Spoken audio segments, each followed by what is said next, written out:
નમસ્કાર, આપ જોઈ રહ્યા છો સ્પાર્ક ટુડે ન્યૂઝ। રાજકોટમાં ટીઆરપી ગેમ ઝોનમાં સર્જાયેલી દુર્ઘટના બાદ તંત્ર સજાગ થયું છે। ગેમ ઝોન શરૂ કરવા બાબતે પોલીસ કમિશનરનું જાહેરનામું બહાર પડાયું છે। સુરત શહેર પોલીસ કમિશનરે 63 પાનાનું જાહેરનામું બહાર પાડ્યું છે। ગેમ ઝોન શરૂ કરવા હવે માલિકોએ લાયસન્સ ફરીથી લેવું પડશે। જાહેરનામા પ્રમાણે ગેમ ઝોનમાં એક્સપર્ટ અભિપ્રાય પણ ફરજિયાતપણે લેવાનો રહેશે। ગેમ ઝોન માલિકે ફરજિયાત થર્ડ પાર્ટી લાયબિલિટી ઇન્સ્યોરન્સ લેવો પડશે। સ્પેશિયલ પોલીસ કમિશનર સેક્ટર 1 દ્વારા પ્રેસ કોન્ફરન્સ સંબોધવામાં આવી હતી, જેમાં જાહેરનામાના અંતર્ગત ગેમ ઝોનની તમામ ગેમ આ નિયમ હેઠળ આવરી લેવાશે। દરેક ગેમ ઇન્સ્ટોલ કરતા પહેલા તેની મંજૂરી સંચાલકોએ લેવી પડશે। ગેમ ઝોનમાં આવતા લોકોની સુરક્ષા બાબતે ખાસ ધ્યાન રાખવાનું રહેશે। જો સુરક્ષા બાબતે કોઈ ચૂક જણાશે તો ગેમ ઝોન માલિક સામે ફોજદારી કાર્યવાહી કરવામાં આવશે। તેમજ નિમણૂક કરવા માટે નિમાયેલા ઇન્સ્પેક્શન કમિટી દ્વારા દર 6 મહિને તપાસ કરવાની રહેશે। ફાયર સેફટી, બીયુ અથવા સ્ટ્રક્ચર એબિલિટી, હેલ્થ અને ઇલેક્ટ્રિકલ તમામ બાબતોની એનઓસી અને મંજૂરી લેવી પડશે। પ્રથમ વખત લાયસન્સની વેલિડિટી 3 વર્ષની રહેશે। ત્યારબાદ આ લાયસન્સ દર 2 વર્ષે રિન્યૂ કરાવવાનું રહેશે। ગૃહ વિભાગ તરફથી મોડલ રૂલ્સ યોગ્ય મોડિફિકેશન કરી સુરત પોલીસ કમિશનરેટ વિસ્તાર પૂરતા બોમ્બે પોલીસ એક્ટના સેક્શન 33(1)W મુજબ પ્રસિદ્ધ કરવામાં આવેલ છે। હવે પછી સુરત સિટી અમ્યુઝમેન્ટ રાઇટ્સ અને ગેમિંગ ઝોનના લાયસન્સ અને તેનું નિયંત્રણ કેવી રીતે ચલાવવા, કેવી રીતે સંચાલન કરવામાં તમામ પ્રવૃત્તિ નિયમ મુજબ કરવાનું રહેશે। આ રૂલ્સમાં 2 પ્રકારની પ્રવૃત્તિનો ઉલ્લેખ કરેલ છે: અમ્યુઝમેન્ટ રાઇટ્સ અને ગેમિંગ ઝોન એક્ટિવિટીઝ। અમ્યુઝમેન્ટ રાઇટ્સના કેટેગરીમાં હાલ પૂરતા 8 અલગ અલગ કેટેગરી દર્શાવવામાં આવેલ છે। ગેમિંગ ઝોન એક્ટિવિટીઝમાં હાલ પૂરતા 55 અલગ અલગ એક્ટિવિટીઝ અને કેટેગરી ઉલ્લેખ કરેલ છે।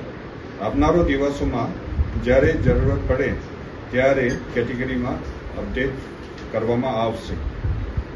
આ રૂલ્સમાં ખાસ કરીને જાહેર જનતાની સલામતી અને જીવન સુરક્ષા અંગે ખાસ પ્રાધાન્ય આપવામાં આવેલ છે। જાહેર જનતાના ઉપયોગ માટે કોઈ પણ અમ્યુઝમેન્ટ રાઇટ્સ અને ગેમિંગ ઝોન એક્ટિવિટીઝ ઉપયોગમાં મૂકતા પહેલા અલગ અલગ ટેકનિકલ સ્પેસિફિકેશન રૂલ્સ પ્રમાણે હોવા જોઈએ। ટેકનિકલ સ્પેસિફિકેશન કડકાઈપણે પાલન થાય છે કે કેમ તે માટે આ રૂલ્સમાં એક ક્વોલિફાઈડ પર્સનના જોગવાઈ કરવામાં આવેલ છે અને આ ક્વોલિફાઈડ પર્સનના ફરજ રહેશે કે તમામ ટેકનિકલ મુદ્દાઓ પર નિયંત્રણ રાખવાનું અને સુપરવિઝન રાખવાનું, જેના પાસે સિવિલ, મેકેનિકલ અથવા તો ઇલેક્ટ્રિકલ ડિગ્રી હોવા જરૂરત રહેશે। આના સિવાય આ રૂલ્સમાં એક સિટી રાઇટ સેફટી અને ઇન્સ્પેક્શન કમિટીના ખાસ કરીને જોગવાઈ કરવામાં આવેલ છે।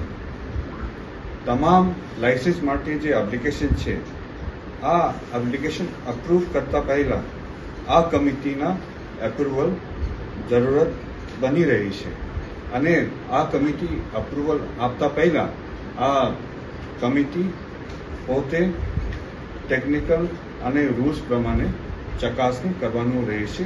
આ કમિટીમાં અલગ અલગ સરકારી વિભાગ અને અલગ અલગ સાયન્ટિફિક અને ટેકનિકલ ડિપાર્ટમેન્ટના સભ્યો પ્રતિનિધિ તરીકે સમાવેશ કરવામાં આવેલ છે। લાયસન્સ મળવા અંગે અલગ અલગ એનઓસીની જરૂરત રહેશે। ખાસ કરીને ફાયર સેફટી, બીયુ અથવા તો સ્ટ્રક્ચરલ સ્ટેબિલિટી, આરોગ્ય, કરવેરા, ઇલેક્ટ્રિકલ અને મેકેનિકલના એનઓસી જરૂરત રહેશે।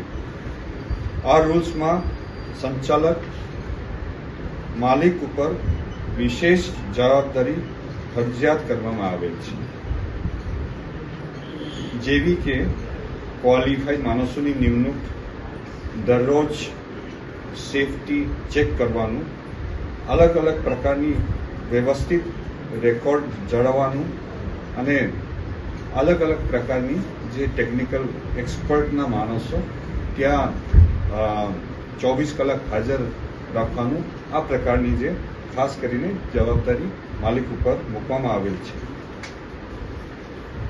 આ રૂલ્સ પ્રમાણે સિટી રાઇટ સેફટી અને ઇન્સ્પેક્શન કમિટીએ પણ 6 મહિનામાં એક વખત ફરજિયાત ઇન્સ્પેક્શન કરવાનું જોગવાઈ છે.